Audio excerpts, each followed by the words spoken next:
Hi అండి, welcome to Anu's kitchen. ఈరోజు అనూస్ కిచెన్లో లంచ్ స్పెషల్ వేడి వేడి అన్నం,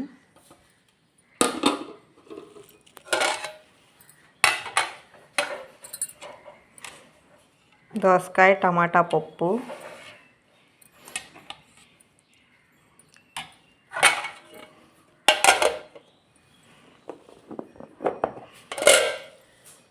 గోంగూర పచ్చడి,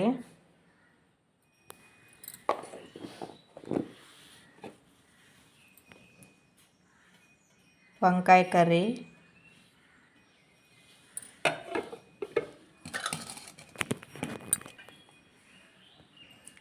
చల్లమిరపకాయలండి. మా వీడియో కనుక మీకు నచ్చినట్టయితే లైక్ చేయండి, షేర్ చేయండి, కామెంట్ చేయండి, సబ్స్క్రైబ్ చేసుకోండి.